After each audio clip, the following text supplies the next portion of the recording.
रात का समय था। दिल्ली से मुंबई जाने वाली एक्सप्रेस ट्रेन प्लेटफॉर्म पर खड़ी थी। राघव, एक 40 वर्षीय व्यवसायी, अपनी सीट पर बैठा खिड़की के बाहर अंधेरे में देख रहा था। ट्रेन की सीटी बजने ही वाली थी कि एक महिला अंदर आई। उसके हाथ में एक छोटा सा बैग था।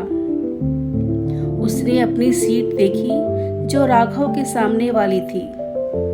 महिला की उम्र लगभग 35 के आसपास होगी।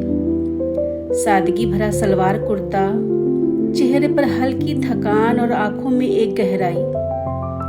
राघव ने आदतन सिर झुका लिया और अपनी किताब में खोने का नाटक किया।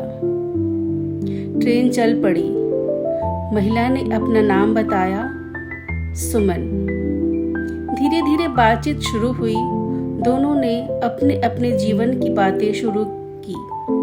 राघव ने बताया कि वह एक कंपनी चलाता है, लेकिन व्यक्तिगत जीवन में वह अकेला है। उसकी शादी सिर्फ नाम की है, क्योंकि प्यार और समझ की कमी है। सुमन ने मुस्कुराते हुए कहा, मेरी कहानी भी कुछ अलग नहीं है। मेरे पति ने मुझे छोड़ दिया। मैंने खुद को अपने काम और बच्चों में व्यस्त कर लिया। जैसे जैसे रात बढ़ती गई, दोनों की बातचीत गहरी होती गई। ट्रेन की खिड़की से गुजरते हुए दृश्यों के बीच उन्होंने एक दूसरे के साथ जीवन की सबसे गहरे राज साझा किए। सुमन ने कहा, क्या आपको कभी ऐसा लगता है कि हम अजनबियों से ज्यादा खुलकर बातें कर सकते हैं? राघव ने सहमति में सिर हिलाया। दोनों के बीच एक अजीब सा भरोसा बनने लगा था।